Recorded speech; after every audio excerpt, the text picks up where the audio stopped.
Hello, you two. I'm glad you got my letter. Durin's awake and waiting on the bench over there. I'm here if you need help. Just give me a shout. Don't worry about us. We'll be fine. Oh, hey, you two. I just remembered what happened right before I passed out. Thanks for holding me back. I shudder to think what might have happened if you hadn't. I'm fine now. It's just...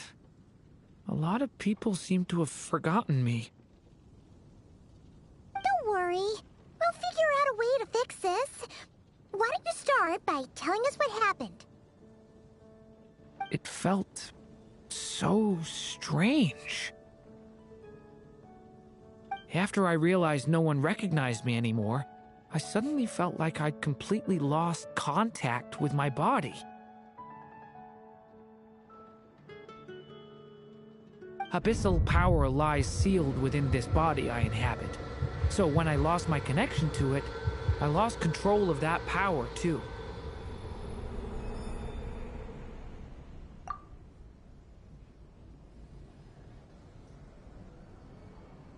It wasn't until I heard everyone calling my name that I was able to reconnect with my body. You lost contact with your body? Does that mean there's something wrong with it? Sounds like we need Albedo more than ever. I don't think the problem lies in Albedo's alchemy. Huh. But then, why are people forgetting you? Guess that's what we need to figure out. That means we need Alice for sure. But it's been ages and she still hasn't been in contact. Now would be a really good time for a hint. How could the story's budding branches even hope to reach beyond the towering walls?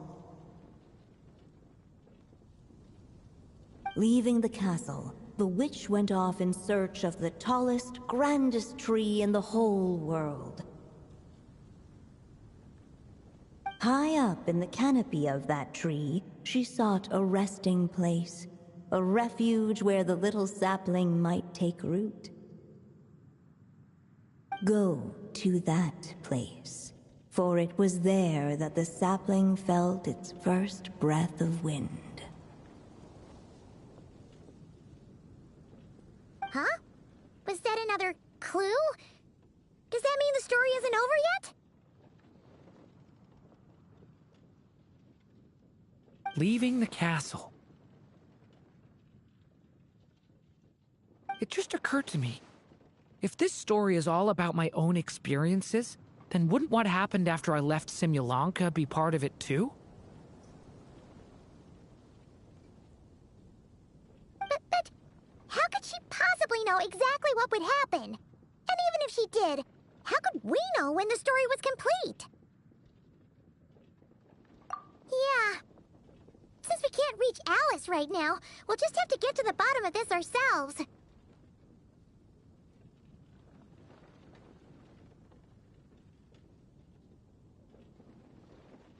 But first, we gotta figure out where this riddle wants us to go.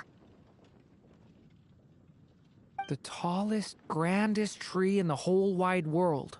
Huh. The only place that ever gave me that feeling was the one I ended up in right after leaving Simulanka. They had great coffee there, too. And so many books you'd never run out of things to read. Think about it. Our search in Mondstadt began in a library, right? Well, Sumeru City's got one of those, too. And it's absolutely huge.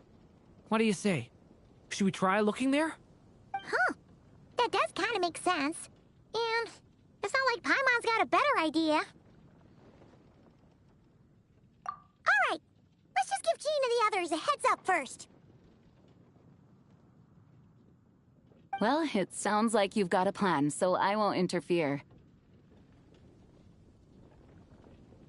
All I ask is that you stay safe. Albedo won't be back for some time, and until he is, we can't know for sure how dangerous Durin might be in his current state. I'm so sorry about what happened before. Believe me, I'm not blaming you, and neither is anyone else here. If anything, it's the opposite. We're all just worried about you. Worried? About me? Come with me. I want to show you something. As soon as they heard you were awake, they all hurried over to see how you were doing.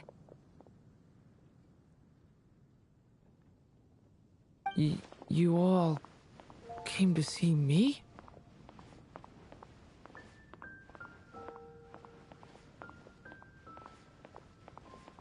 A little birdie told me you're working on finishing a storybook. So maybe all those people losing their memories is just a plot twist, waiting to be resolved.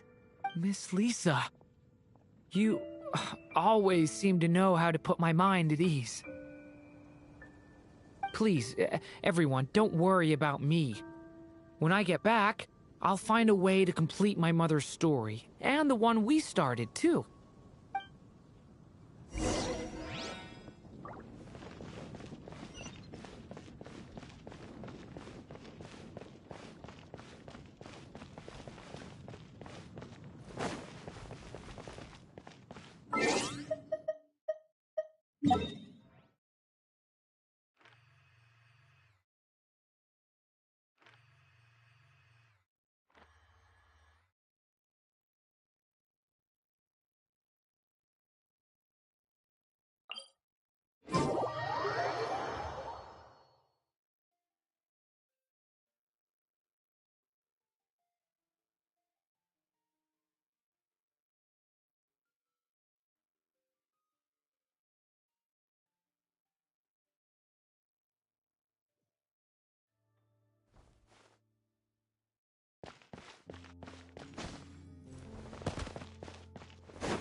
Is this an answer from this world?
Whew. After the library hunt in Mondstadt, it's not as if Paimon was expecting this to be easy. But this... yeah... this is something else. Where do we even begin? Even the clue this time seemed kind of cryptic. Yeah. Guess the best we can do is stay on the lookout for more weird things going on.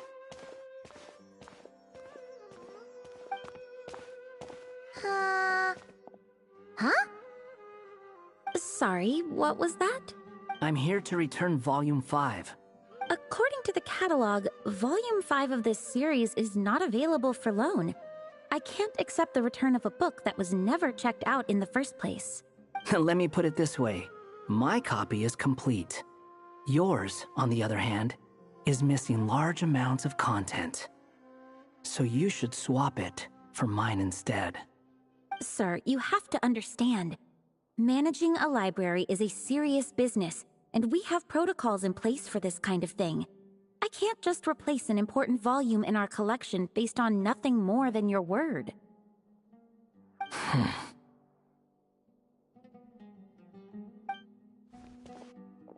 look what the Wandering Tom dragged in. Oh, it's you. And, what is it you're doing here? I'm a traveling scholar, as you know. Isn't a library the most natural place for me to be? Well, the last time we saw you was all the way in Nodkrai. Paimon just didn't expect to suddenly see you in Sumeru, that's all. There were some things I needed to come back and take care of. Some documents had gone missing, so I tracked them down, restored them to their original condition. And now, I'm here to return them. And considering what I'm planning to do next, it feels like a weight off my shoulders. What's going on with you, huh? You look like a kicked puppy. Hat guy. Ah, at least you haven't forgotten about me. What's that supposed to mean?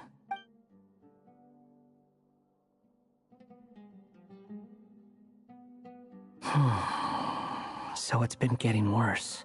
Sounds like you know something we don't. After he left Simulanka, he spent some time traveling Sumeru with me. I was working on several texts at the time, and I stumbled upon something strange. Anytime Durin of Simulanka was mentioned, before long, the record would disappear.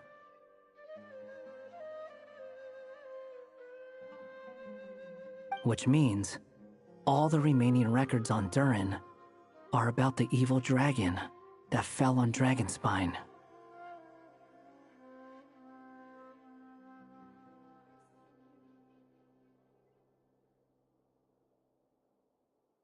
How did you even discover that?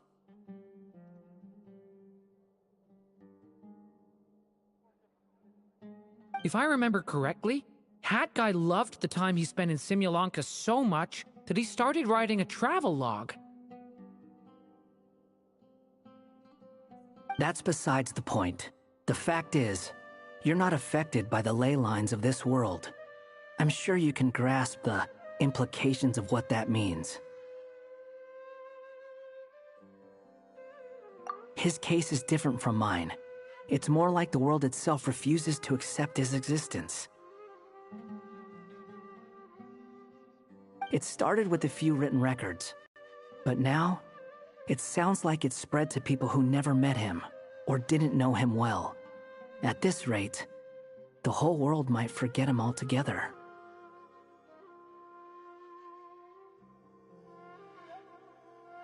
The whole world? But that includes all my friends in Mondstadt, and even Hat Guy, too. So that's what you've been worried about all this time? Why didn't you just tell me?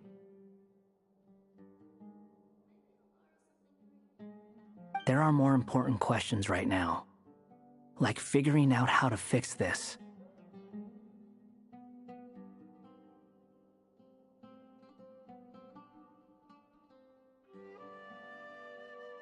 That mage clearly cared a lot about her child.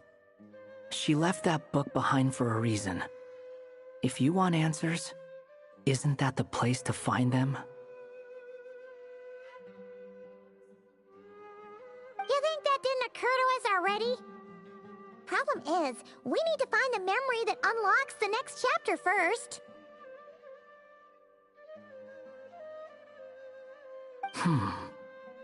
Mind if I take a look? I just want to know what secrets this book is hiding. Besides, I've run into a bit of red tape, so I've got time.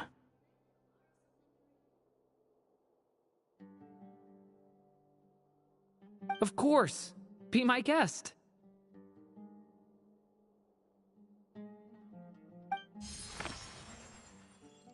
So,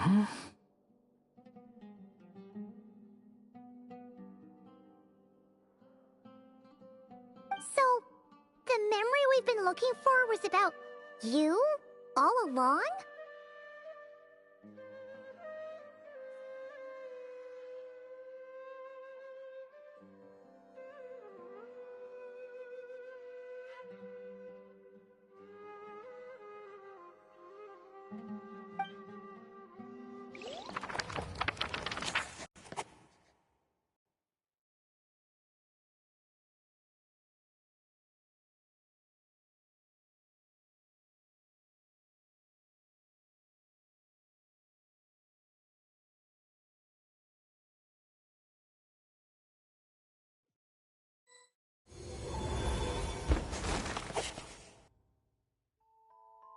The little dragon became companions with a stray cat with dark blue fur. It was a friendship born of all they had in common. He left his castle at the stray's invitation, setting out to explore the world beyond its walls. There, he grew fond of the outside world, eager to make friends and share the story of his life. Taken by the dragon's story, the stray tried to write it down. But he soon realized that no matter how he tried, it would always warp into the evil dragon's tale.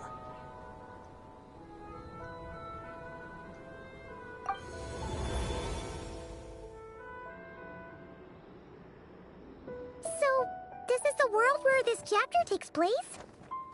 Looks like we're at the top of some kind of gigantic tree.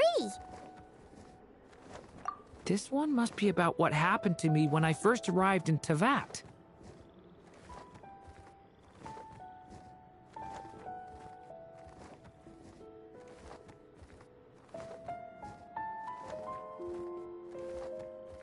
No wonder the memory that unlocked it was about Hat Guy. Most of my memories from that period were. Hold on. Anyone want to explain how I ended up looking like this?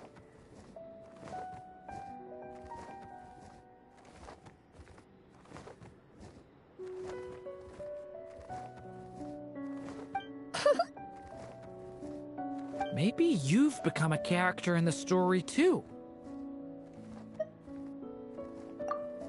You see me as a stray cat?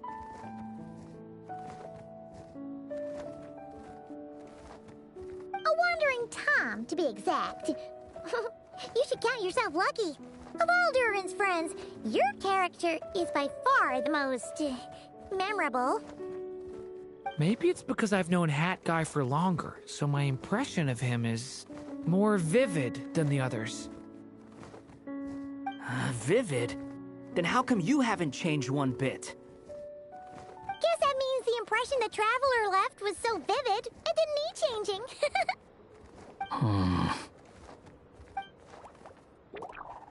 Hello, everyone! Ready for today's adventure? It's the storybook, Durin. Oh. So you're not playing yourself in this one? Does that mean the two of you have even more memorable roles to play? Where are we going today, kitty cat? Whatever. Just follow me.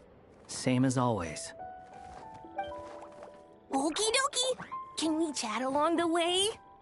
If you have something to say, just say it. Was that seriously how the two of you communicated when you first got here? Yep. Anyway, how do we get ourselves out of here? Usually, the narrator gives hints to help us figure out what to do. Speaking of which, about time we got some of those, don't you think? The story's vines had woven themselves together into a giant tree, the boughs of which a little storyless dragon now paced, homeless among its leaves. He had to find a way to leave this place and set off in search of a home of his own. If he stayed, the world would erase him from its memory altogether. To leave this place? But where am I supposed to go? The little dragon felt completely lost. Just like the vines, the road ahead branched off into different directions, twisting and turning before disappearing into the mist. But as luck would have it, a prophetess waited up ahead. Perhaps she might know where each path might take him.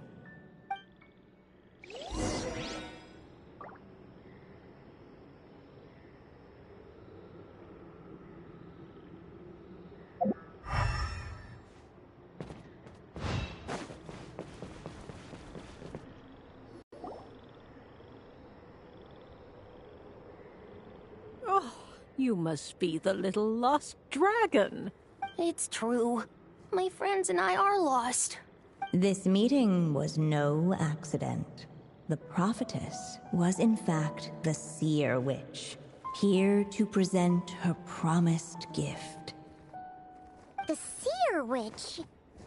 Oh yeah! That's Mona's teacher, right? The old hag? Insolent child. I am the seer witch, your prophetess, not some old hag. Sorry! Now, little lost dragon, I have come to bestow the gift I once promised. A prophecy.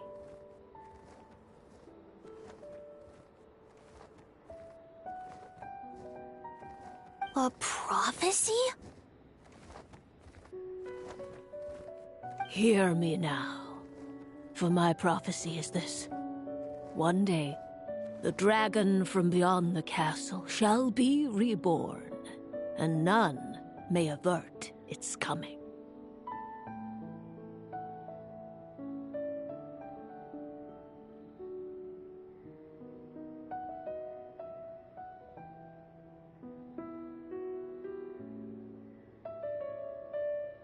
The wind took the prophecy and swept it off into the distance. And so, the little dragon was shown a path to wander.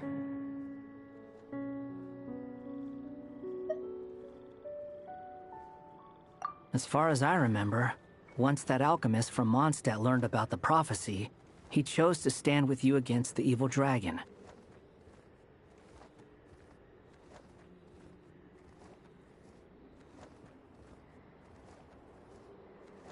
So, what does any of this have to do with you being forgotten?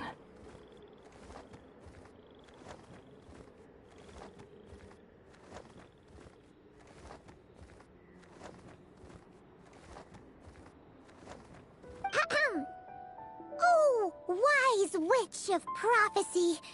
Could we trouble you with another question? As enigmatic as she was elegant, the seer witch spoke no more, for her thoughts had long since returned to the starry firmament above.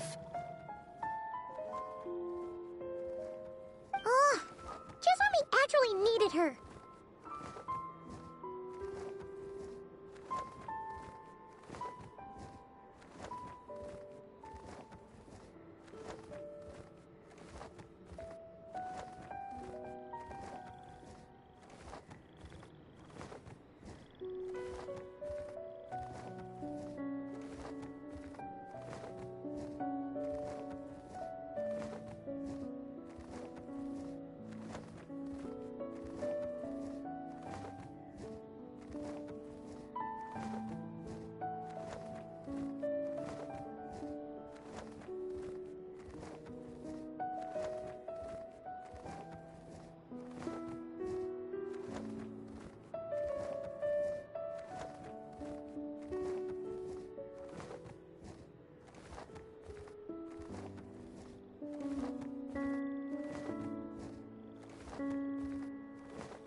The seer witch was my mother's friend. So the prophecy she just gave should turn out to be helpful.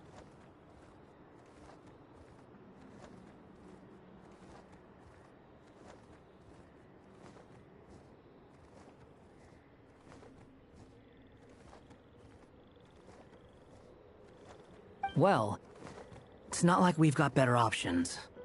But if all we need to do is leave this place, which path should we take? Why don't we take a look around?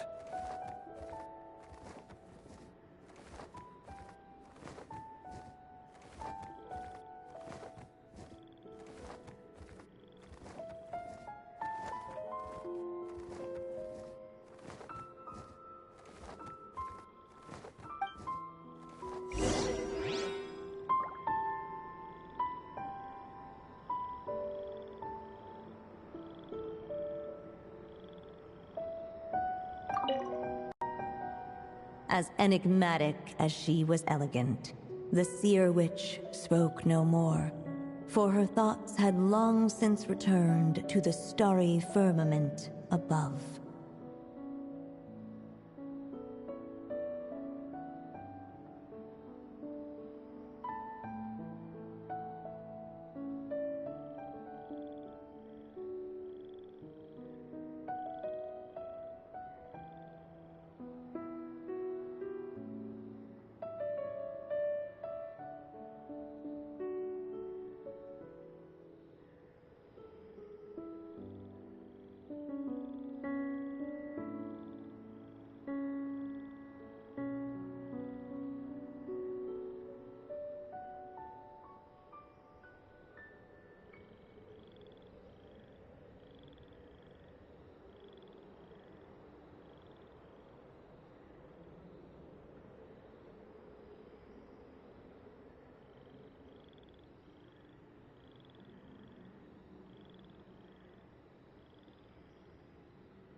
Looks like there's another path over here.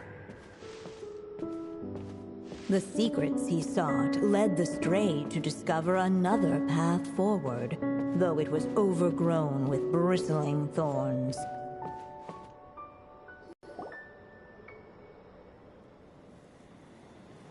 It seemed to lead away from this place, but each time he tried to follow it, the branches of the tail sent him back to the start.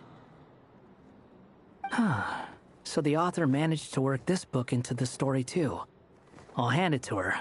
This book is fascinating. What's going on here? When I first realized you were being forgotten by the world, I thought it might be because you spent too much time with me.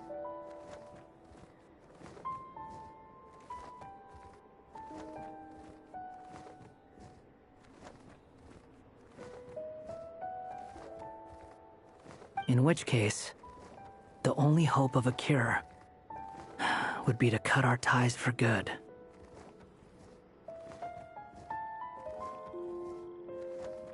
What makes you think that? Once upon a time, the Stray tore apart his own story and was forgotten by the world beyond the castle. He believed the story had cursed him, and that his misfortune had rubbed off upon the little dragon. The story's curse. It was just a suspicion before. But now I think it's something we have to try. Wait, what do you mean? Try what? One of the story's branches is a path I can't take. If you follow it out of here, I won't be part of your story anymore. Considering what the strange magic in this book is capable of, making that choice could cut our connection once and for all. As long as there's a chance it might work, it's worth a try. He's not like me. He deserves for the world to remember him.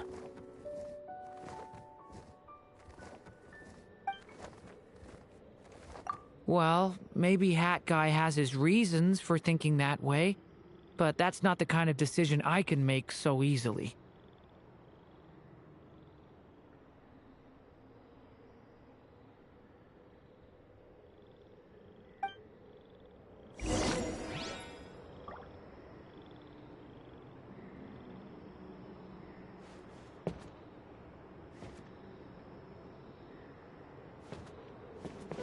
It's what my stray cat buddy thinks is best anyway. Hat Guy. It's worth a shot. Just don't let this world forget who you are.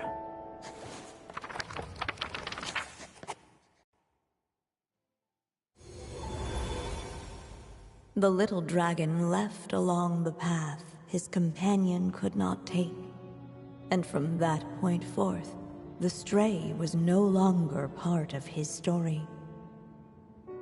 Yet his memories of the stray were an indispensable part of his tale.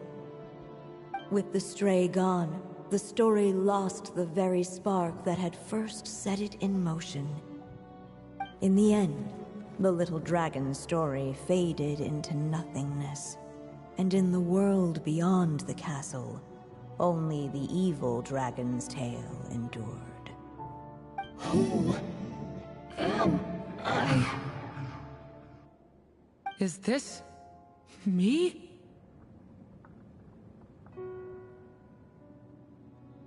And so the story ended, with the little dragon fading from sight, leaving nothing but the evil dragon's shadow in his place. Oh no! A durin! Ugh! Way to go, Hat Guy!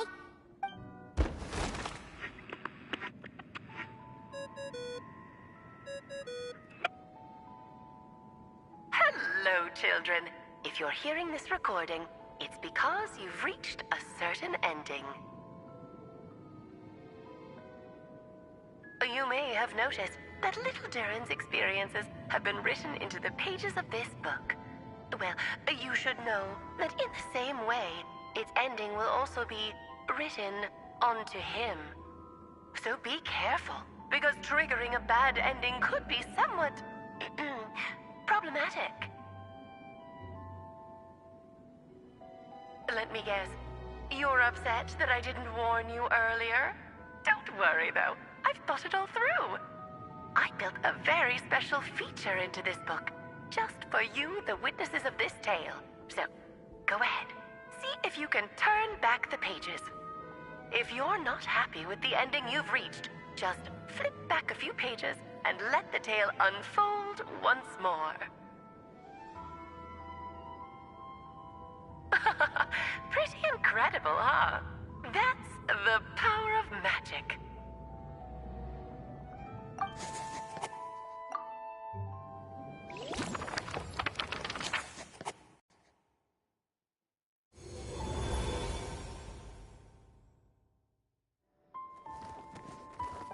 Ugh!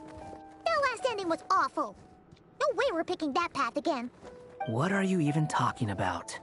Hurry up and pick a path so we can get out of here. Let's pick one together. Sounds like the others aren't aware of what just happened. But Paimon's not sure how we'd even explain it. Guess all we can do is warn them if they're about to choose wrong again.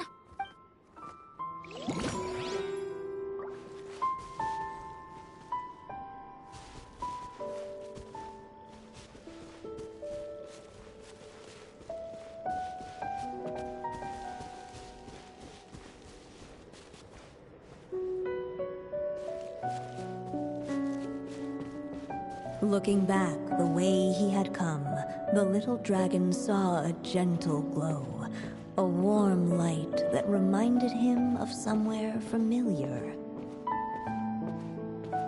The castle his mother had built for him still stood tall as ever, and in the paradise behind its walls lingered many joys of the past. Its gates were always open for him, a haven where no tales of wicked dragons were told.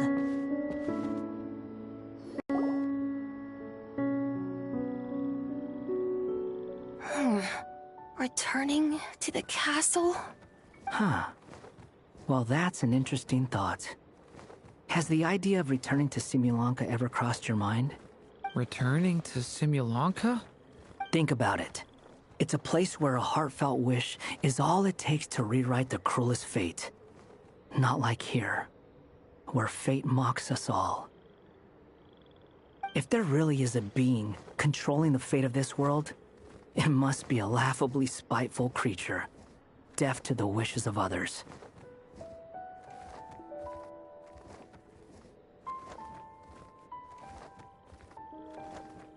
If you leave this world and its cruel fate behind, maybe your problems will be solved.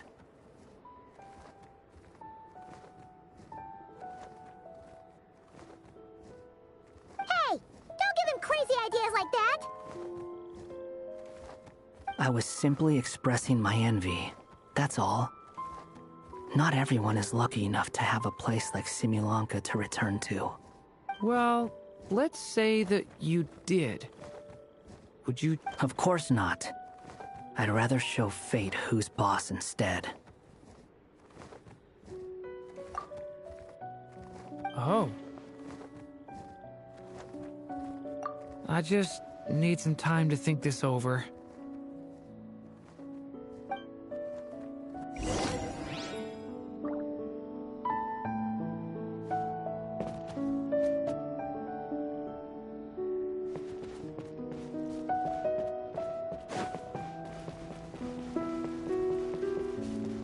You really want to return to the castle, don't you, little dragon? When you're there, no problem ever feels too big for you to solve. Yeah, I guess I do feel that way sometimes.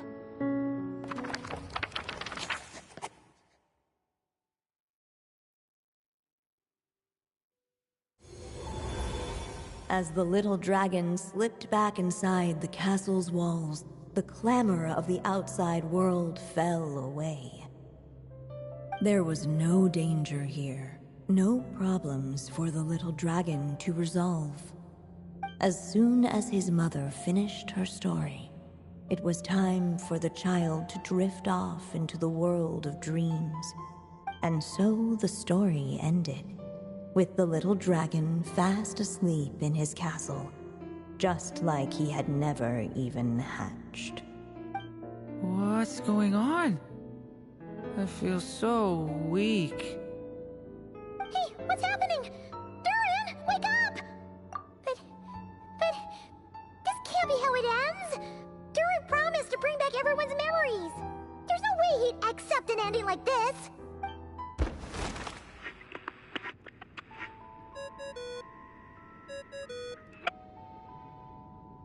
Remember, if you're unhappy with this ending, try thinking of a way around it.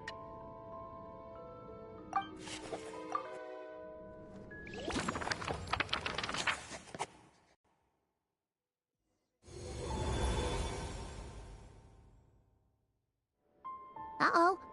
That's not the right one either. If it comes to it, we'll just have to try warning Durin again. The wind kept blowing. but the little dragon had not yet resolved to follow it.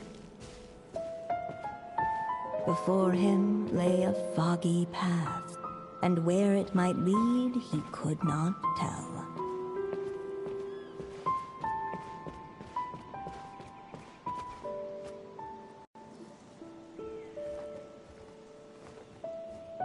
If we go this way, we'll be heading back to Mondstadt, just like we planned. Out of all the options so far, this seems like the safest, right?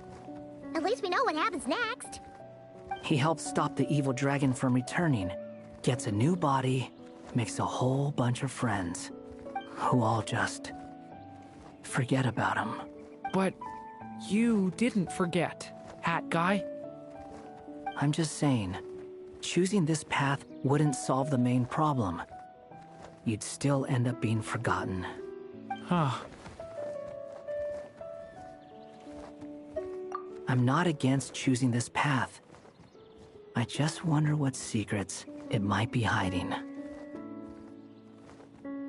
Let me think about it.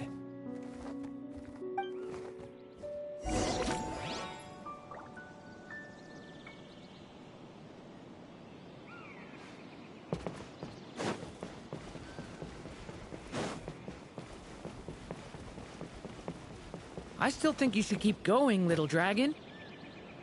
If you leave the castle, you can accomplish something amazing and make a bunch of friends along the way. Really? Then let's go! Unable to preserve his story, the little dragon wandered astray. Fortunately for him, a certain prophetess had left behind a prophecy to guide him. The wind took the prophecy and swept it off into the distance, and so the little dragon was shown a path to wander. Following the wind's guidance, the little dragon made his escape. In turn, the prophetess affirmed the little dragon's choice, leaving an extra secret as her parting gift. Now that you've made up your mind, I shall keep my promise by explaining fate's little trick. Long, long ago, the gods of the high heavens gave the world outside the castle a magic of its own. They called it storytelling. It was a magic of almost unshakable power that governed how people met, grew close, and understood one another. Each person had a story meant for them and them alone. One whose ending was written in the heavens long ago.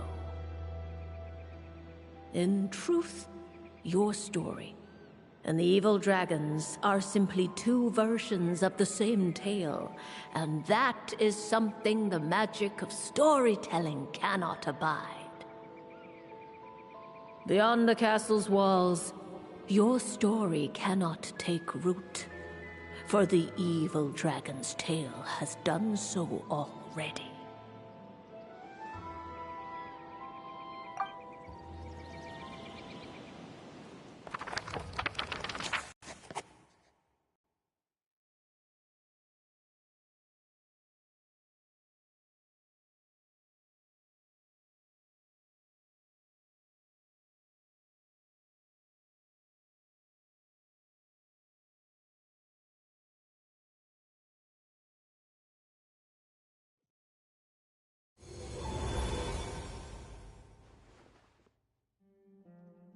So, that was the secret? Huh.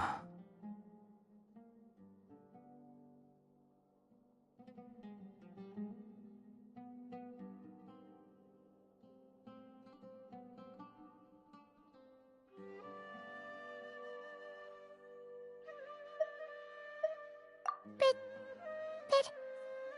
what does that mean? You still don't get it? Simulanka Durin and Tevat Durin share a special kind of connection. Their fates are mirror images of one another. While they were in two separate worlds, There may have been some mutual influence, but their fates were independent.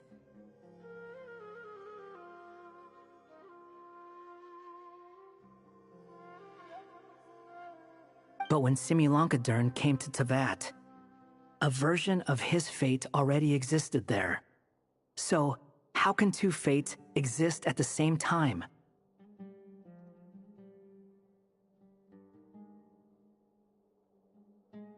The answer is, they can't. The rules of this world don't allow it. You can't return a book you never checked out in the first place. So, what's Durin supposed to do?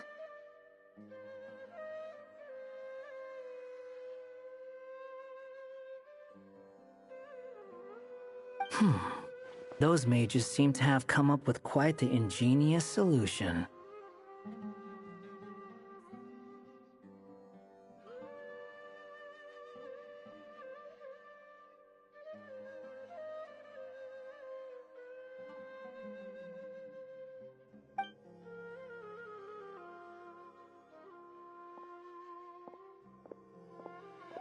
I'm here to make a return.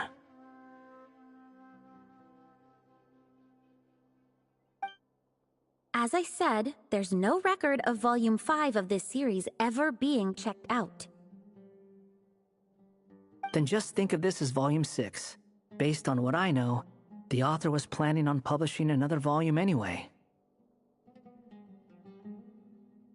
The catalog does have a slot reserved for Volume 6, so this is it?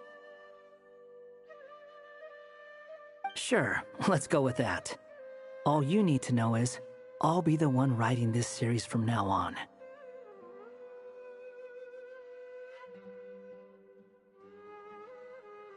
You... What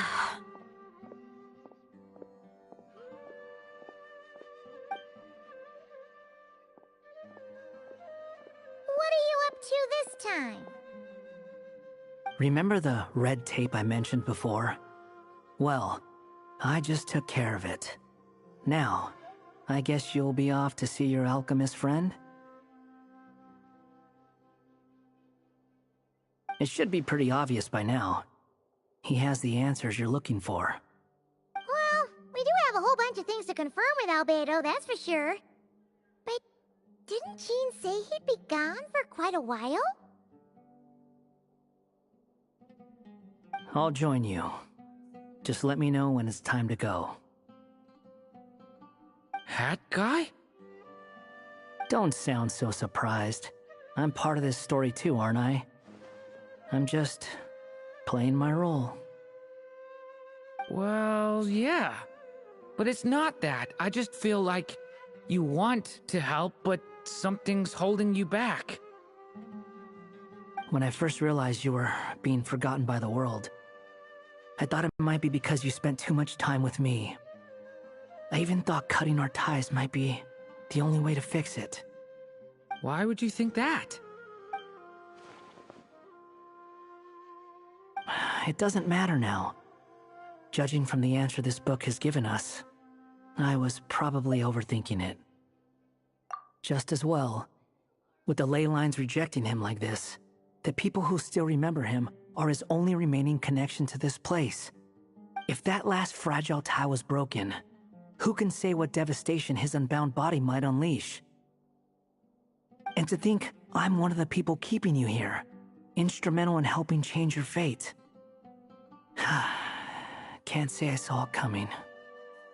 Well, if it's good enough for Hat Guy, it's good enough for me.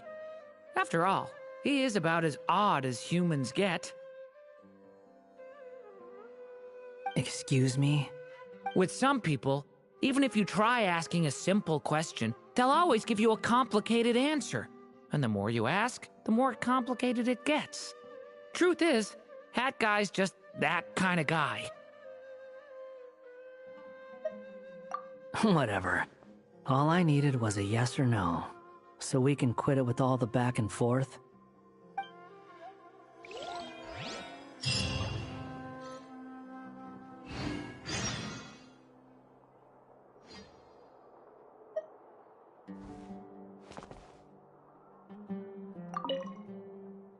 If you feel like stepping back into the story, just come find me.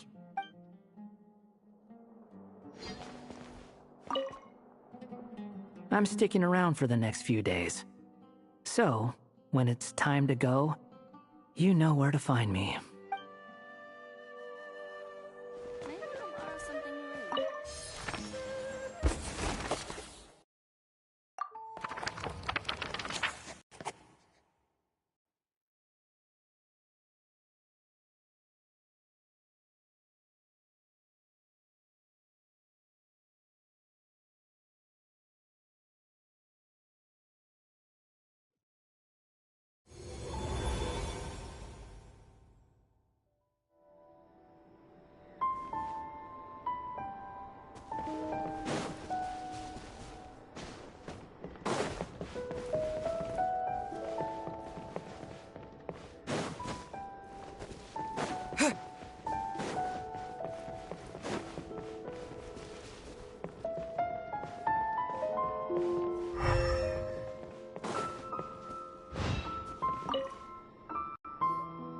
Hey, it's Mona's the Seer Witch. How come she's still here? Who goes there? Can you not see? I am busy stargazing. Hey, since we've got the chance, why don't we ask her to read our fortunes too? After all, according to the book, her prophecies are meant to be super accurate. The only thing is, Paimon's not sure how we're gonna convince her to do that. How dare you? You take my fortune-telling for some kind of street performance? Sorry. Paimon's just curious how accurate it is. Very well, then. I'll show you what my wisdom can do. Come forth, Silver Sprite. Let me see what fate has in store for you. Ooh. You truly wish to know your own fate. Come on, enough with the suspense already. Is it good or bad? Oh.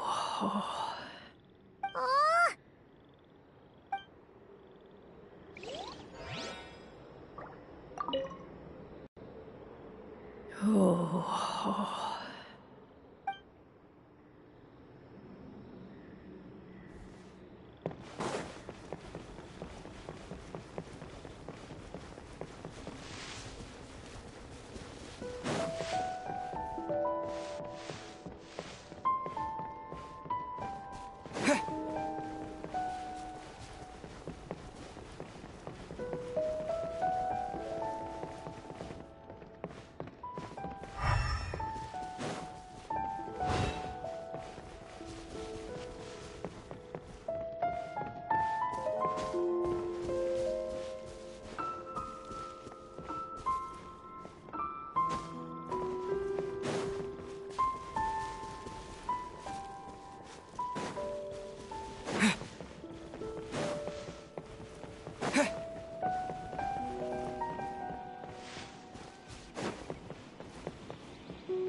Whoa! This is way too many books! Considering this library organizing job was classified as a premium commission, Paimon came mentally prepared, you know? But seeing it in person is something else. Why, if it isn't Cutie and Paimon? What brings you back to Mondstadt? Let me guess. You missed me so much you just had to come visit. Is that it? Found you! We were starting to think you weren't clocking in today. Well, I wasn't planning to. But then, Catherine mentioned someone had finally accepted an important commission for the library. So I came to check on things. Might you both be here for that very commission by any chance? Ah, music to my ears. Now, as you can see, a certain anonymous benefactor has donated a large amount of books to us. Imagine my surprise when a glance down the book list revealed that each one would be an entirely new addition to our collection. There are books of all different kinds, including quite a few that are banned. Troublesome, I know. So this wasn't an odd job I could trust to just anyone. And sorting them myself? My, what a headache that would be. It would take ages. All that to say, I'm very relieved to see you here. I would treat you to some tea, of course, but looking at the state of this place, perhaps another time, yes? Don't worry, just leave the commission to us. You're as sweet as ever, Paimon. Well then, good luck in here. I'll leave you to it.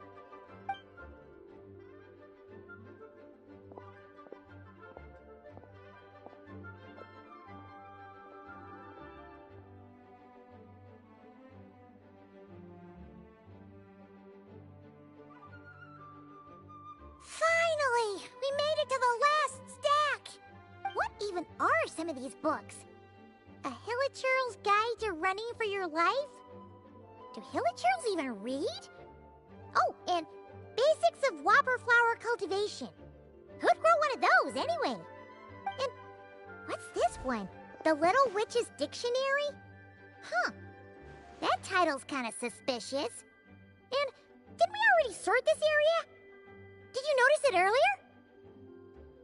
Huh. Well, witches always make Paimon think of, you know.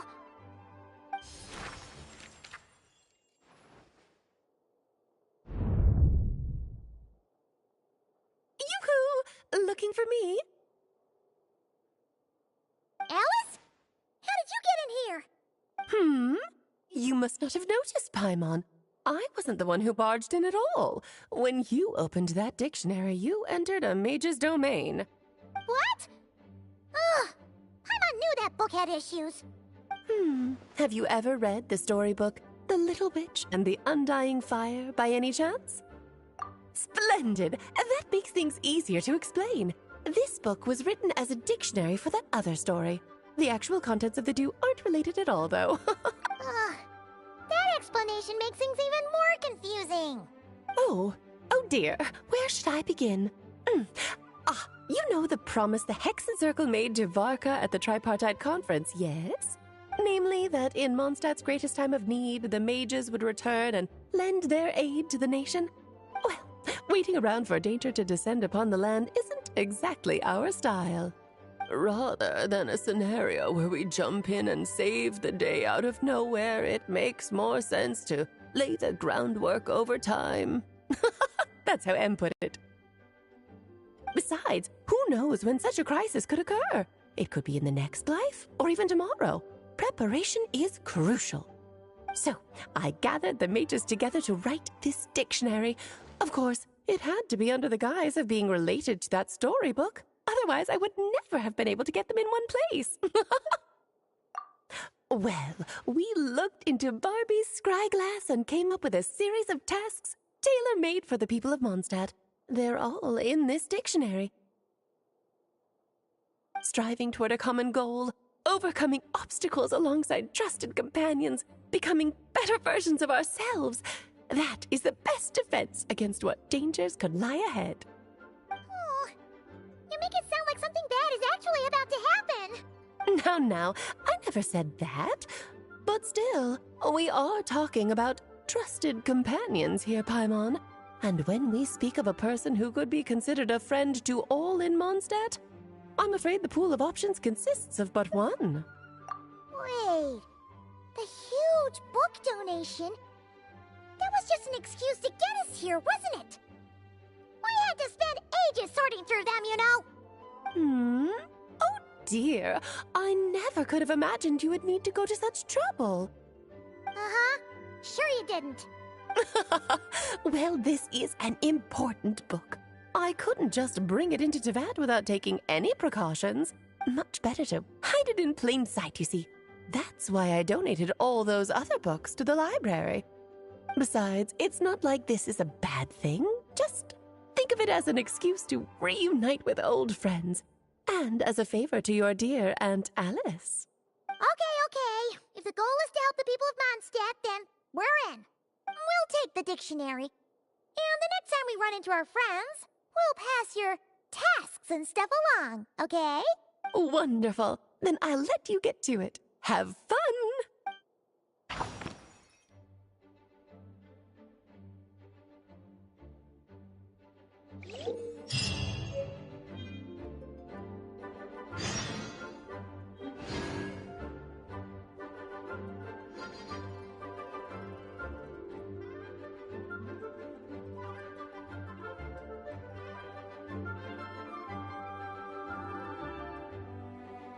Seeds brought on the wind will sprout in due time.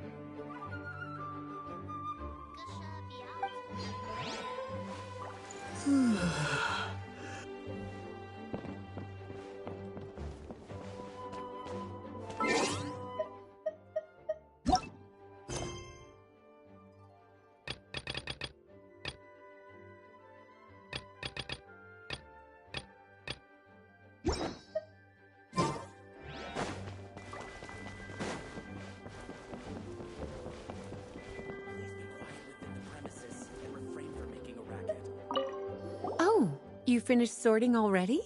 That went much faster than I expected. Now then, what would you like in return, cutie? You freed up my whole afternoon helping me with that. How about we spend it together? Ah, so you noticed too. Such strange names, and even stranger contents. Not to mention, this is the largest library in northern Tevat, and I didn't recognize a single title on the list. I just don't see how that's possible. Unless... Actually, we just ran into... Trouble, I presume? I think I'll steer clear if it's all the same to you. Besides, if a book exists in this world, then there's a place for them in this library. Better for them to remain here than end up in the hands of someone more... suspect. Anyway, here's your payment. Thanks again for all the help.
Dodoko. Hey there, Klee! Mr. Honorary Knight! Paimon! Dodoko needs help. Mom said you were coming, but I didn't know it'd be so soon. Dodoko needs help? Oh, for Pete's sake! Is that the task? What? No, for Klee's sake. And for Dodoko, too. No, Paimon knows that. She was asking about the task. You know what that is, right? It's like yeah, something that needs doing. Oh, so like when I go blast fishing with Jumpy Dumpty? No. A task isn't just something you want to do. I'm confused. It's like when your mom tells you to do something. That's a task. Oh, thanks, Paimon. That kind of makes more sense, although not really. Anyway, let's go help Dodoko now. Hold on. What kind of help does Dodoko need? Oh, right. Well, every Dodoko's gotta find a red four-leaf clover to become a super special Dodoko. Then, Dodoko needs to become friends with lots of people and can make it through the Dodo King's trial. Once that's done, she can then become a super awesome Dodo Sorcerer. That's what Mom said anyway. Huh. A Dodo King being in charge of a Dodo Sorcerer. Makes sense, actually. But specifically, what do we need to do? No idea. But Mom said that you two would tell me. Right. Well, let's have a look at this book then. Oh, there's a note inside it. Huh. Let's see what it says. At the first stage of the trial, Dodoko arrived in a forest of whispering leaves. There, past layer upon layer of hurdles, a secret lay buried, waiting to be uncovered. Seems like part of a story about Dodoko. Oh, I know where that forest is. It's where I go to blast... where I go to play a lot.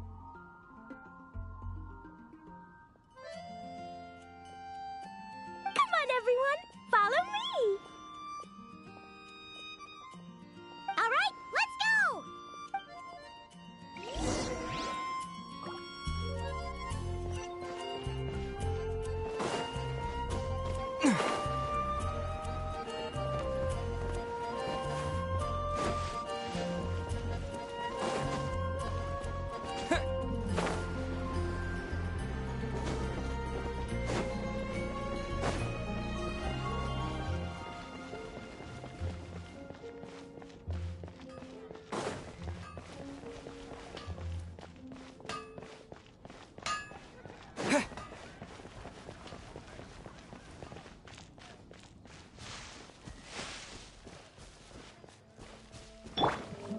Strike a pose!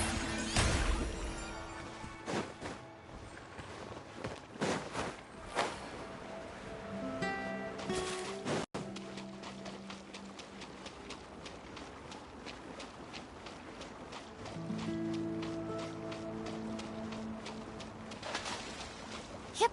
Huh?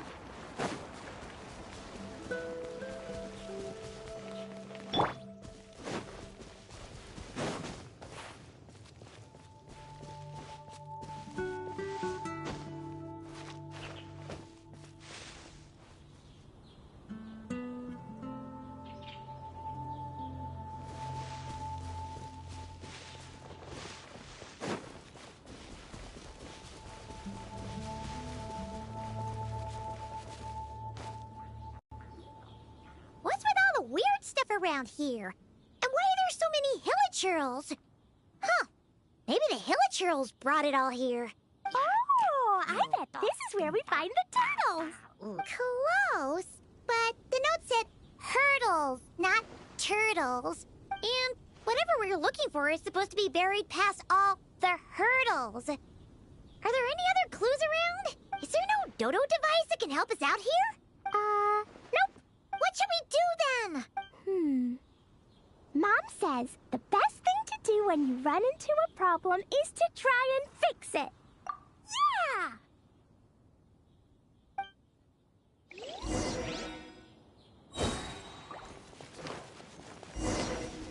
Blazing to light! Yeah! Woo! La la la! Woo! Jumpy, jumpy, woo! Boing, boing, boo!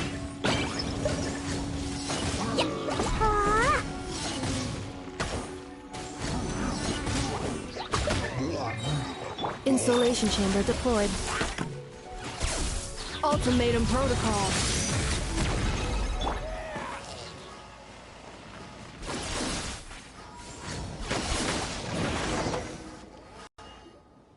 All right. That's the hilichurls and barriers all taken care of. And we didn't set the forest on fire. I was extra careful with Jumpy Dumpty. I've been getting sent to confinement less and less these days.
maybe sometime soon, you won't have to go at all. Well, if Master Jean would just let Klee blow the confinement room up... That's not really what Paimon had in mind. Wait, what about the trial? Did we learn anything new?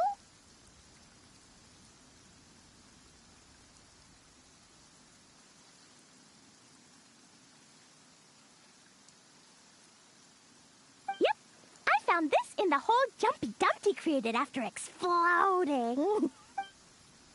Huh, another note. Yup, and it's Mom's handwriting again.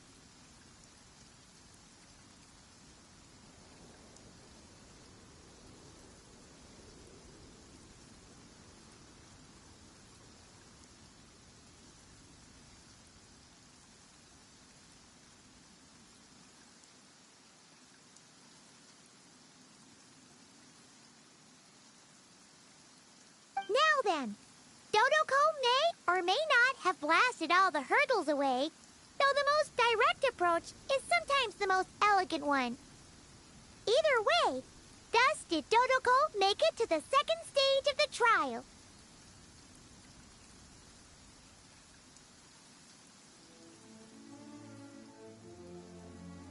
Which, coincidentally, was also the final stage. Even the most energetic of children need to pace themselves after all. So, Dodoko proceeded to the banks of a lake of fallen stars, passed the final trial, and obtained her reward. But could things really be that simple? Huh. A lake of fallen stars. That must be Starfill Lake! Let's go see what we can find! Alright! Paimon's super curious about what this reward's gonna be. Fingers crossed for some kind of awesome treasure!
Ooh, it's a chest!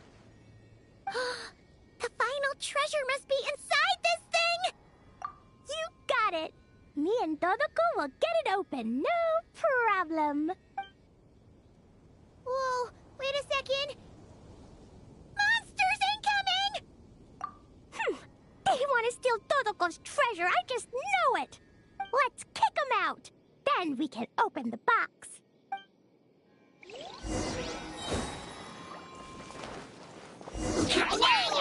Jumpy Dumpty!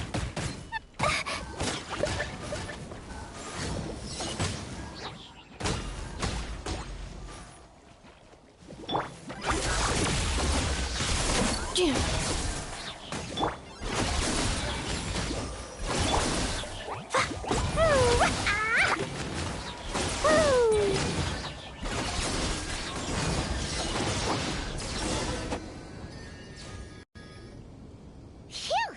That's that! The note implied things wouldn't be that simple. Guess it was because of those monsters. But that means we passed the trial! Yep! Now then, let's check out what's in this box! Oh, it's... A tiny hat? a hat for Dodoko! In the Dodo clan, only the management of the Dodo King. Their job is to help out and protect all the other Dodocos so the Dodo King gives them a special hat. That way, the other Dodocos will recognize them and know who they can go to for help. Oh, so now your Dodoco is one of these special Dodocos with a hat. Exactly. The hat makes Dodoco a Dodo sorcerer now. She can use special spark magic to help even more people. Klee? The Knights have informed me about explosions being heard from the forest outside the city. Mr. Honorary Knight, Paimon, a little help, please. That's because we cleared out a Hilichurl camp over there, and a bunch of slimes, too. Plus, we were working on Klee's task. That's right. And as for the fish over here? I might have blasted them, but because there were monsters in the lake, I didn't do it on purpose. It's not like those other times. I see. I take it those other times were on purpose then? They weren't not on purpose. I noticed the destroyed camp on the way here, and I saw the monsters fleeing along the shore of Starfell Lake. Am I correct in assuming that's all the damage, Traveler? Yeah, you know Paimon. Clearing out monsters with a single punch. Ha! She's just awesome like that. Klee, come with me. Let's head back. Oh, is it confinement for Klee again?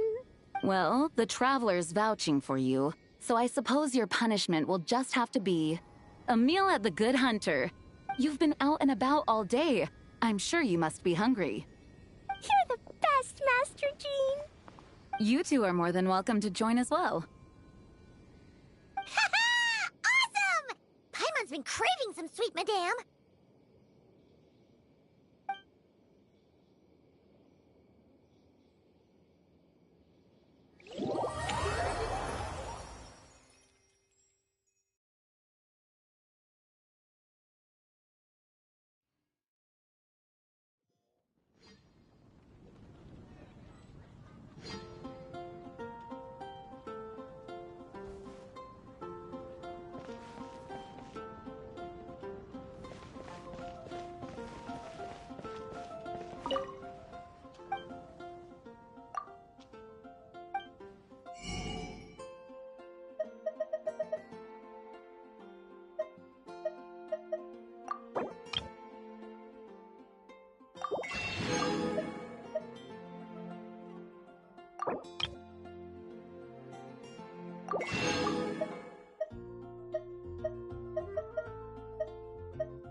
Astra Abyssosque. Greetings, traveler. Hey there, Catherine! Oh, and Oz and Fischl are here, too! What a coincidence! All things in this universe must plunge into darkness. 'Tis only natural that those who seek light should cross paths in the realm of dawn.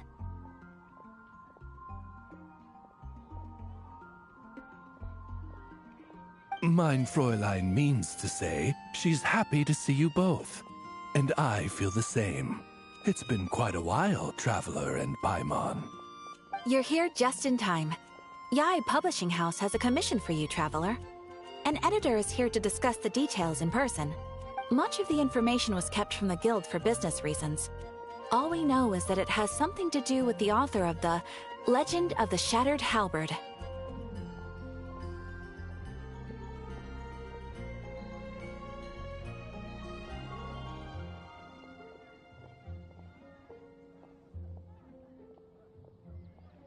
What? Surely you don't mean...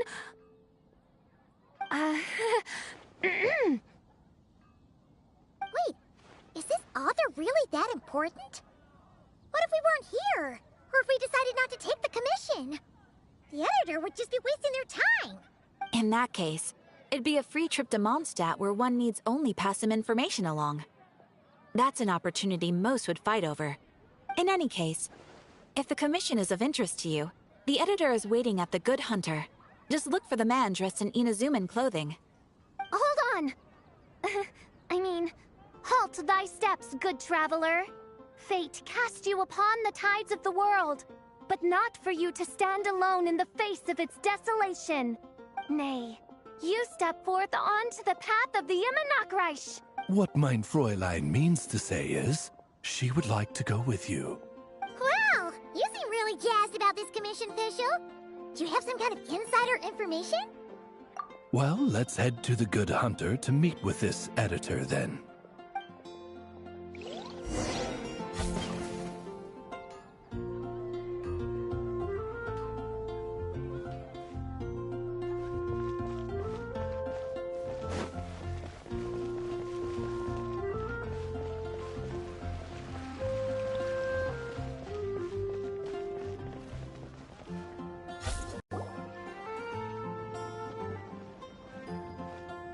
Alright, let's see who lucked out and got this free trip to Mondstadt.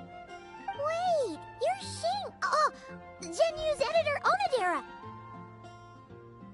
Traveler, thank you for all you've done for us in the past. I come here today with a commission from Lady Yai, with which I'd like your help, should you be willing. Oh, and might I ask who this person dressed like Princess Fischl is? You have the pleasure of speaking to our eminent person, Fischl, Prinzessin de Vertelang. Mein Fräulein means to say that her name is Fischl, and that she is most pleased to meet you. Yep, this is Fischl. She's a reliable adventurer, and she's here to help. Yeah, I, kinda got that the first time. Since thou hast learned my name, understand this.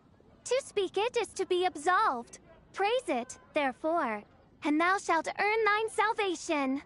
Mein Fräulein means to say, she... Ah, I see.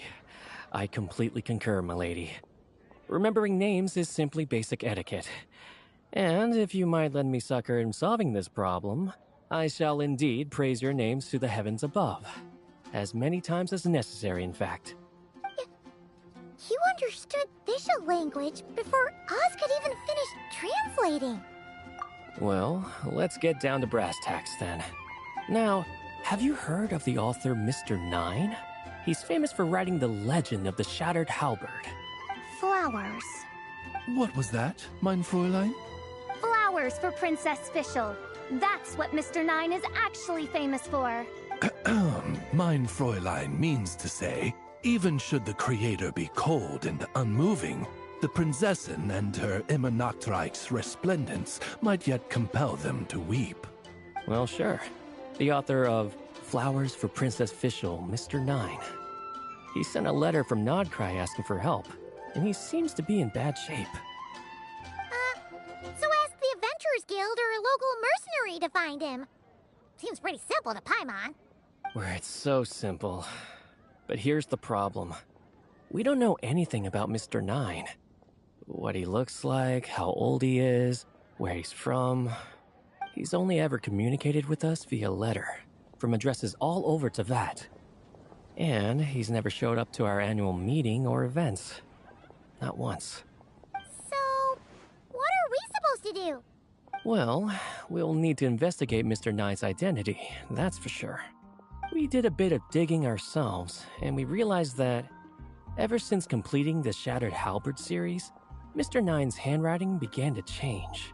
His initial editor has decided to retire to focus on his own writing. And he didn't have much to add either.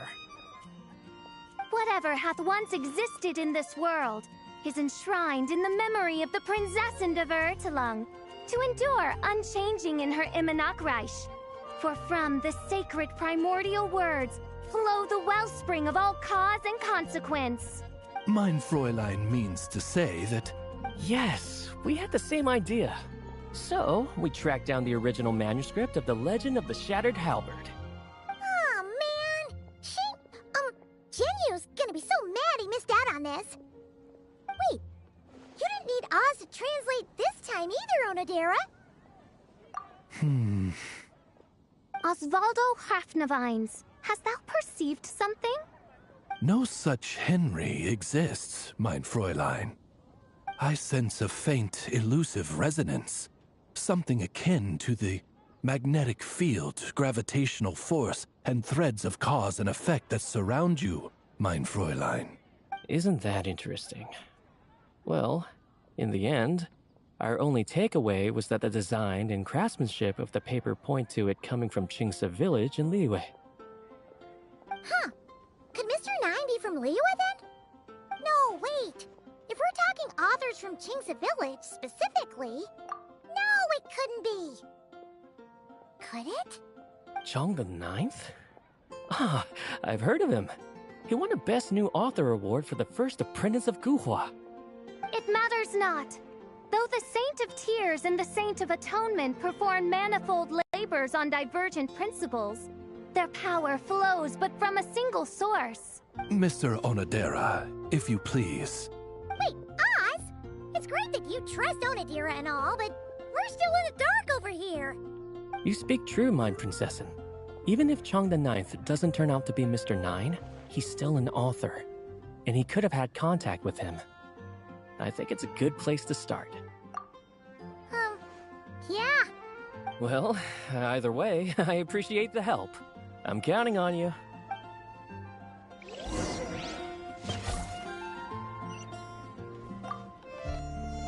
Is there anything else we should know about Mr. Nine? Well, according to some readers' Q&As and his author's notes, he has a receding hairline, a slight pot belly, he doesn't like sweet things, and his heart is on the right side. Or was it the left? No, it was the right. He has 5 fingers on his left hand, severe insomnia, a pupil in each eye. So, a whole bunch of nothing.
Chang the Ninth isn't home. It doesn't look like there's anyone around we can ask either. Shall we wait? Seems like that's all we can do. Still, could his absence mean that he really is Mr. Nine, now kidnapped and sent to Nodkrai? Perhaps we should have a look around his house. Barging in without permission seems wrong. But if he really is Mr. Nine, then... Okay, let's do it.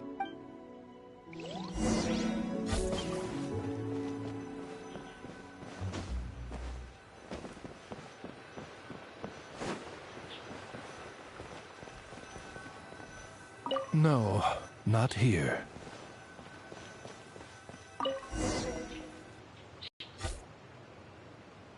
Just seems like a bunch of ordinary stuff. Nay, I, the Prinzessin, have beheld the mystery of the universe enshrined in these specks of dust. What hath been revealed is the very fount of wisdom. Ever does it flow toward the shores of truth. Mein Fräulein means to say, she thinks this is a clue.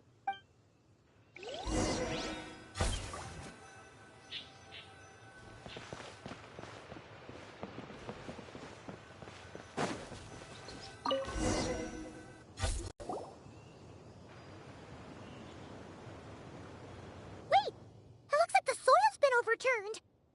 Oh no. Did some kind of overzealous fan have buried him in here?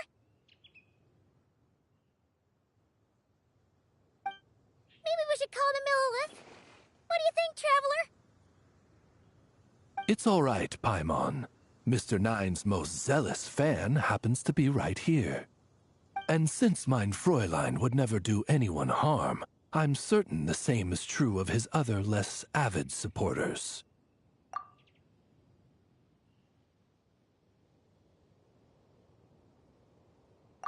What is the meaning of this? I'm calling the Millilith. Chang the Ninth! You're not dead! Or kidnapped! What are you even talking about? Oh, wait a second. You're the ones who came here with that young lad from the Guhua clan. Yes, I remember. I'm guessing this is a misunderstanding then. The question still stands, though. What are you doing digging around my house? Oh, well, actually, we just wanted to know if you've ever written under the pen name Mr. Nine. What? Not even a whole bucket of hallucinogenic mushrooms could make me that delusional. No. If I were Mr. Nine, why in the world would I enter all those writing competitions? To what? Demolish the competition from the shadows? Yes, doing a real bang-up job, aren't I? My submission's never even been selected. The classic archetype of the boy hero is outdated. That's the kind of critique I get. Even opening with a plot twist or disguising your hero as a fool is falling out of fashion. Modern readers are drawn to the boundless imagination and innovative world-building character of Mr. Nine's works. Good point. Besides, if I were Mr. Nine, I would have come clean the minute First Apprentice of Guhua won that award. What? That old beggarly Chang the Ninth is Mr. Nine? No, there must be some mistake. What a sight that would have been. Yeah, and when we were here with Xingqiu that one time, you talked up the legend of the Shattered Halberd a lot. If you were the one who wrote it, that'd be like Jean complimenting herself for being a good knight. It just doesn't add up. In any case, while this gentleman isn't the Mr. Nine we're looking for, I sense something of interest on his person. It's a peculiar signature, The same threads of fate I sensed on you, mein Fräulein, and on the manuscript.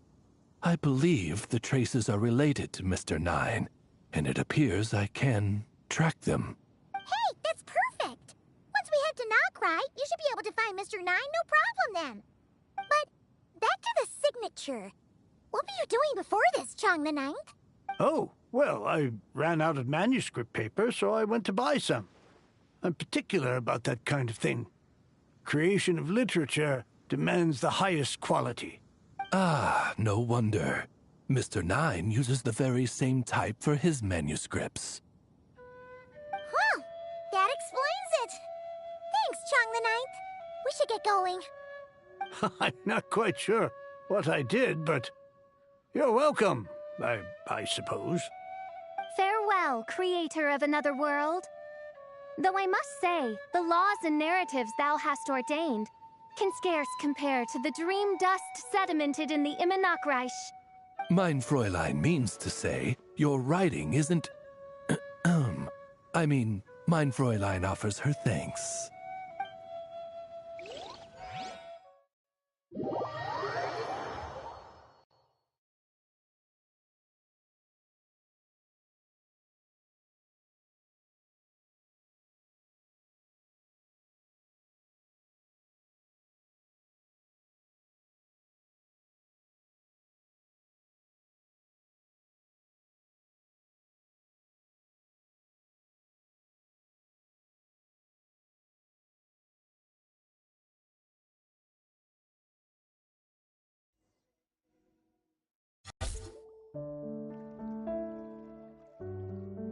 It should be up ahead.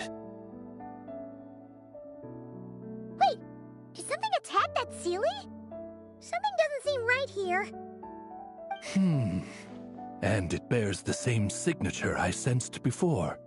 Then it would seem fate has dictated our path for us.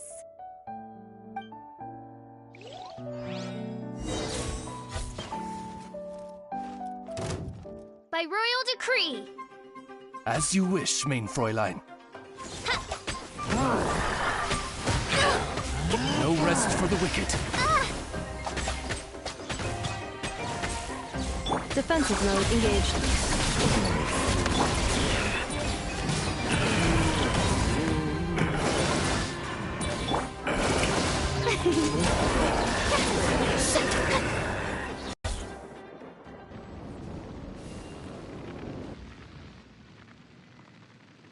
Huh. Looks like the Sealy is showing us the way. Let's follow.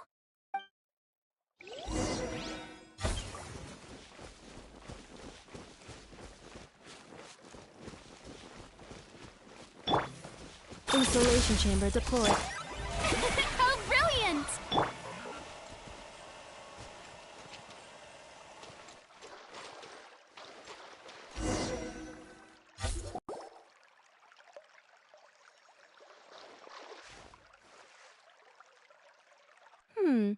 What are you doing here? Wait, that voice. It's Nicole! Also, that should be our line. We were looking for Mr. Nine and our search led us here, but now it seems we've found you instead.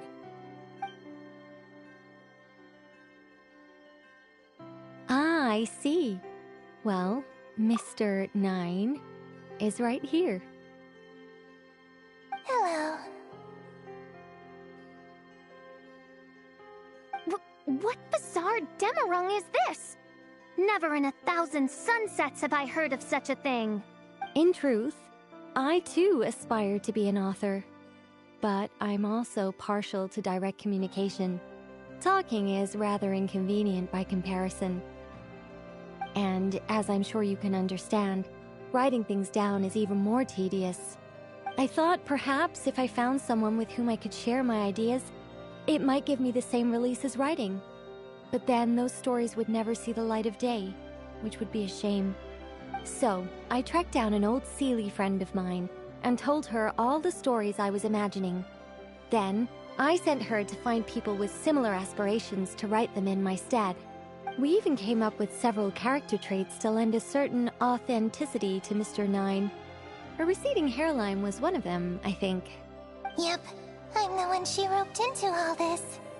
Come now, it was beneficial for you too. By inhabiting those authors and mobilizing their language faculties, you were able to hone and eventually recover your capacity for speech. And anyway, an angel has always functioned like a sort of a flash of inspiration in someone's head. I'm sure it was like stepping into old shoes. So you, what, possessed people? Isn't that kind of intrusive? Oh, it's fine. She did it while they were sleeping. As long as the person is someone who dreams of creating worlds of their own, this inner writer within them will automatically awaken.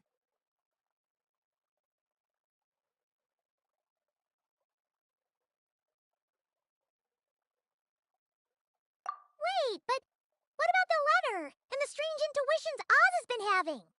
Nicole sent me to monitor the situation in Nodkrai, and it's super dangerous, okay? So I needed some help. It's not like I have the knowledge or power of the heavens anymore. As for your friend over here? Well, you see, when writing a story, it's not uncommon to incorporate certain half-true details. For realism's sake, you understand? Yeah, we've seen that before. A real curse was written into an Inazuman light novel once. Indeed. In a similar vein, Mr. Nine's stories are full of metaphors, including one for the creation of life. What it describes isn't made up, per se. We just never imagined someone would actually manage to use it. Until you came along, young lady. Mein Fräulein is speechless. So if I may ask in her stead, did she manage to use one of these half-truths in Mr. Nine's novels to create me? It was more like 70% made up, 30% true. No, it was 90% made up, 10% true. I thought it was too dangerous, so I changed it. See, I knew you'd never read my books. You don't seem too surprised, Oz. Well, I suppose I've vaguely sensed this since the beginning. Regardless, it is an honor to serve mein Fräulein. Well, once our affairs in nodkrai are resolved, Mr. Nine will be able to return home. Yes, just tell them that when you return. I don't want to be your eyes here. It's too dangerous. Oh, but, while you're at it, could you pass a message along to that guy in Chingsa village? I've been splitting the royalties with him 90-10. His share's been buried in his yard all these years. Wait, what do you use the Mora for? I bury it, and then lead people to the treasure. Guiding people is in our nature. It's what I love to do. Feel free to come search for my personal stash someday. I've buried it at the furthest end of the Immer Nachtreich. I will. I absolutely will. Mein Fräulein? And, I just want to say that I really like your books, Mr. Nine. What mein Fräulein means is, though the cosmos stretch forth in unending darkness, yet shall come an hour when all things shine. I'm glad to hear it. All in all, it seems you've already found my greatest treasure. All right, that settles that. Now, I need to have a quick argument with Mr. Nine about who really deserves to be considered first author. Absolutely not.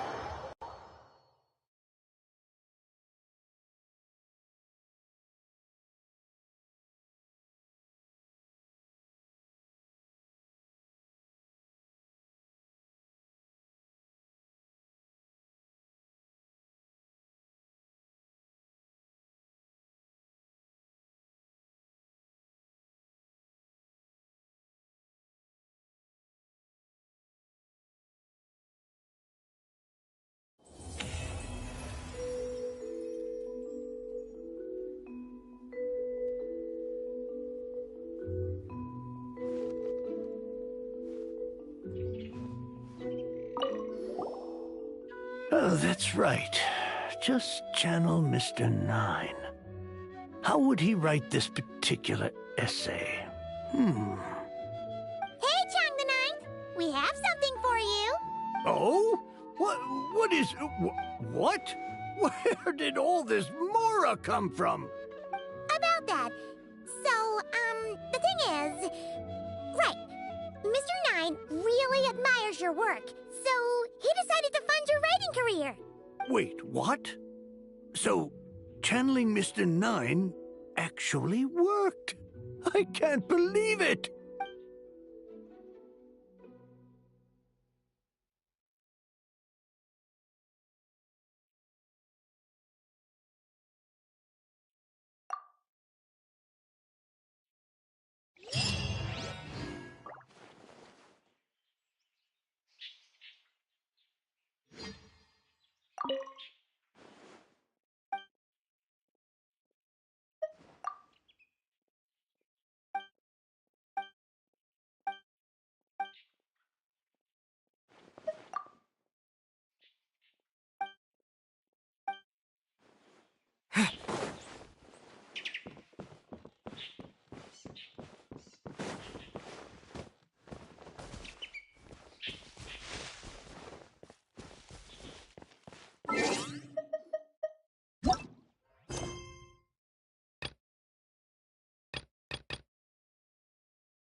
Let me down, Kerplunka.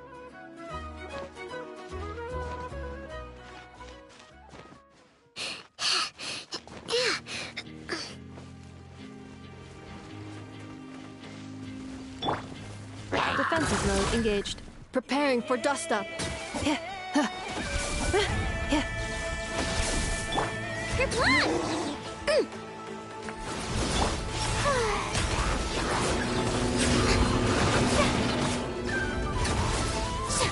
The show begins! Close your eyes. Be silent. Go claw! Cleanup sequence initiated. Ultimatum protocol.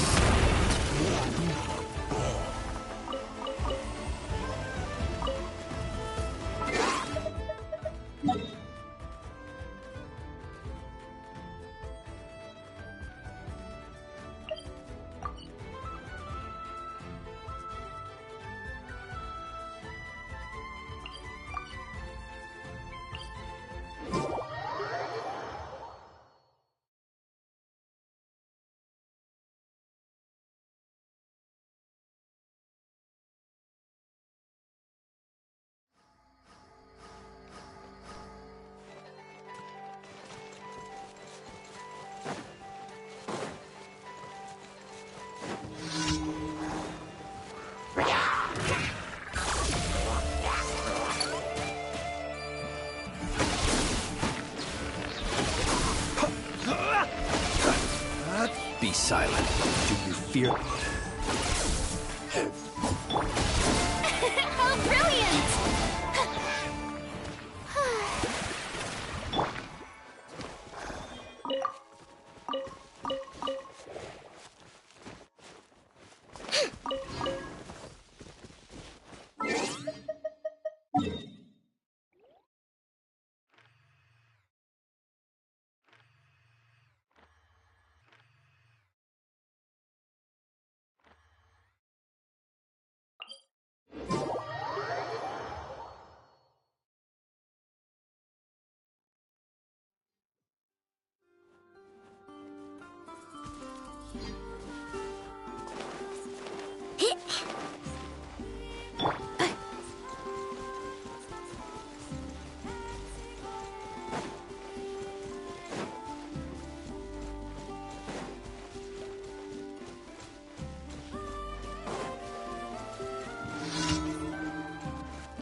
Accelerating.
Ad Astra.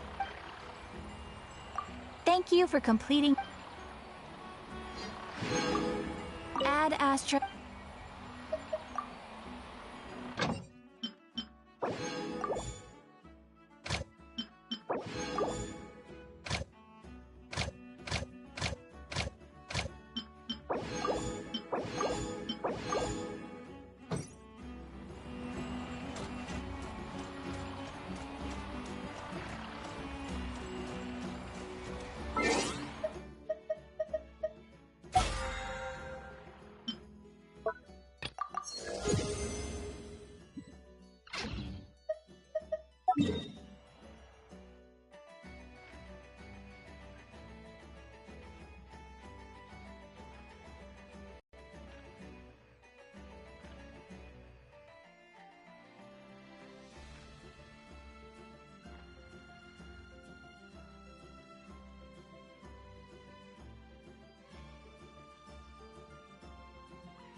Now it's your turn. Change of plan. Rainbow! Close your eyes. You can fear the dark. Be silent to dust.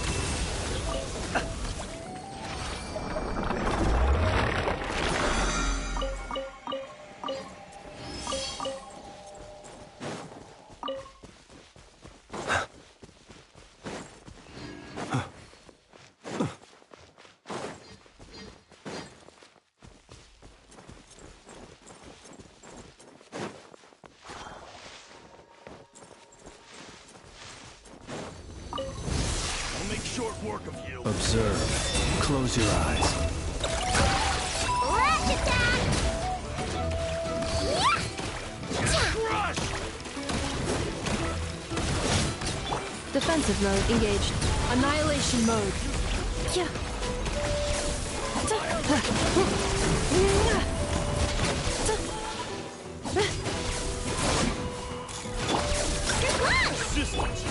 The show begins! Observe. Close your eyes. Cleanup sequence initiated.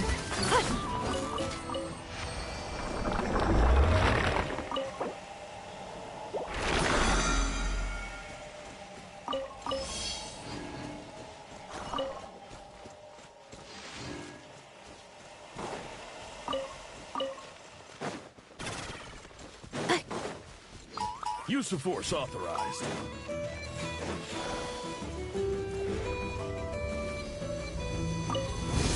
Time for the big one! Be silent. Close your eyes. Ultimatum protocol. May I present? Chew on this! Look! Rainbow!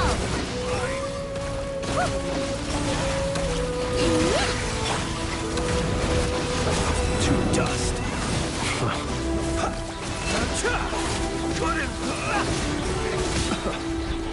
Beware the creatures of the night. Being done! Weather bomb! Insulation chamber deployed.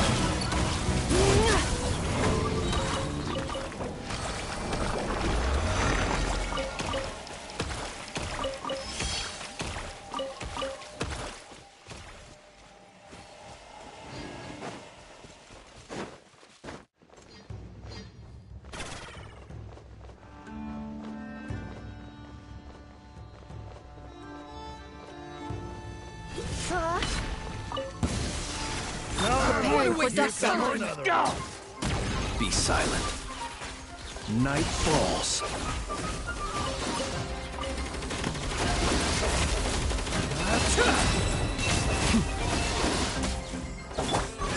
Cleanup sequence initiated.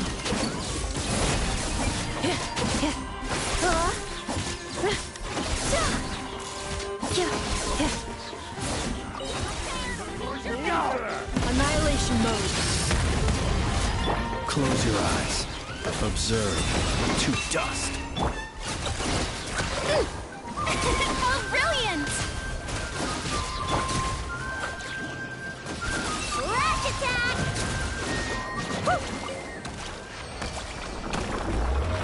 Ah.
Everything here is good enough for me. This land holds nothing but promise for adventurers from all walks of life. Wouldn't you agree? Add Astro.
I created another universe and founded paradise. For I, Fischl, am the princess.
I created another universe and founded paradise. For I, Fischl, am the Prinzessin der Verirrt.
Just what will we come across this time?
I see. So no ninjutsu can disguise someone as a potion bottle after all.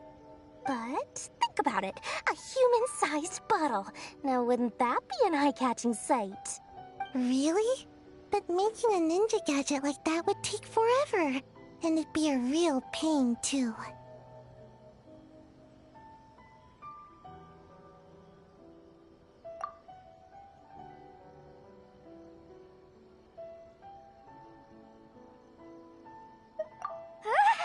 Traveler, what brings you here?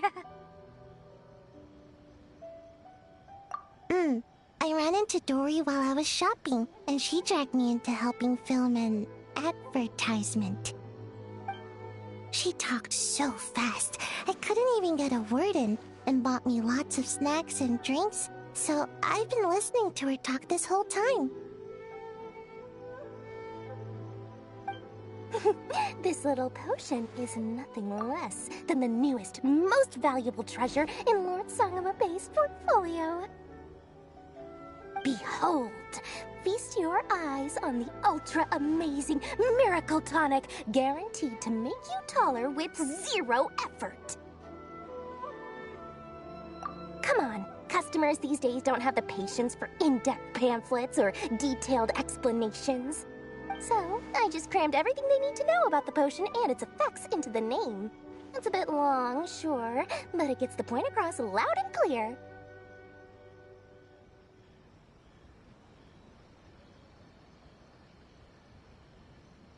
Sounds nice, but I don't have any more. The Shrine Maiden took all my allowance.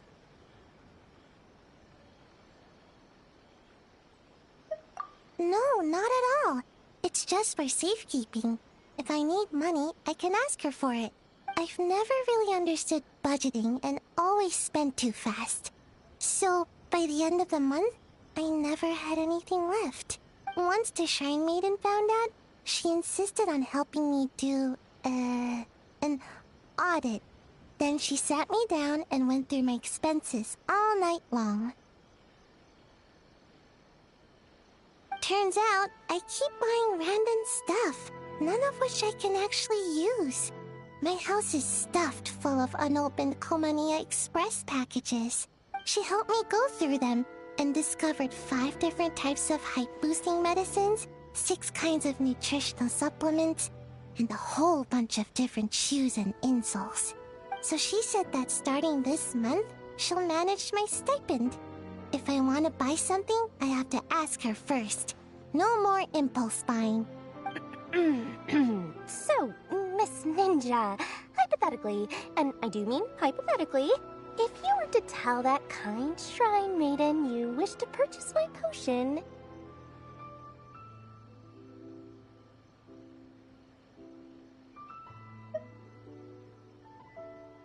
Please, Traveler, such harsh language. Are you implying that I, Lord Sangama Bay, am lying?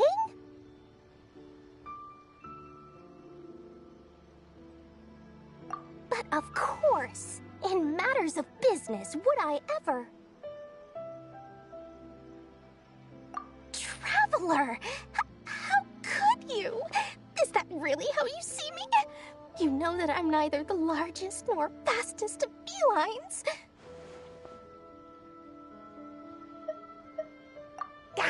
Living up to your name and fame, Traveler.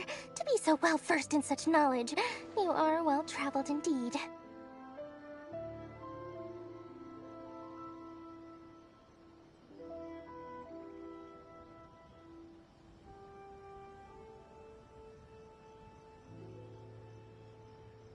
Fine, forget it.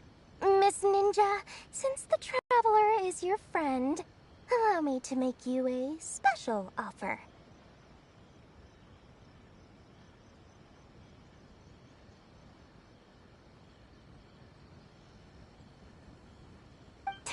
She was about to buy, too, but with the Traveler here and acting all familiar with Sayu, I can't mark it up.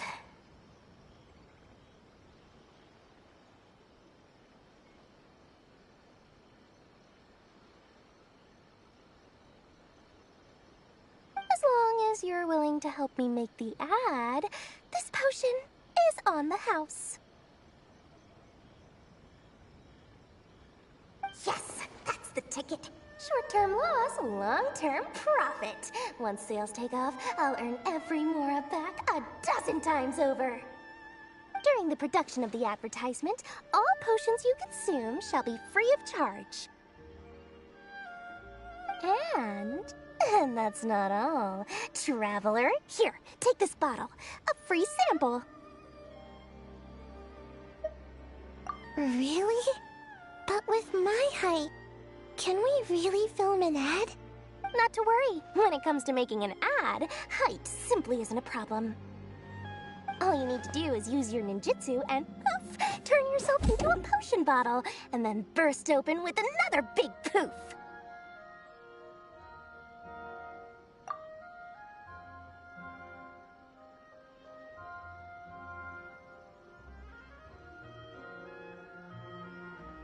And then, potion bottles will come raining down from the sky. Now that'll wow audiences for sure. I can't do that with my ninjutsu. No problem. I managed to hire a magician from Fontaine to help. We'll film the ad together, and soon it'll be seen across Tibet. Then, I need to go ask for some time off. I've been working so hard lately, she'll definitely approve it.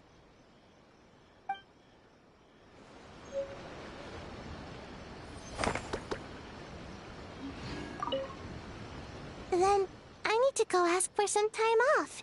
I've been working so hard lately, she'll definitely approve it.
You've defeated the Hydro Archon in the...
Yeah!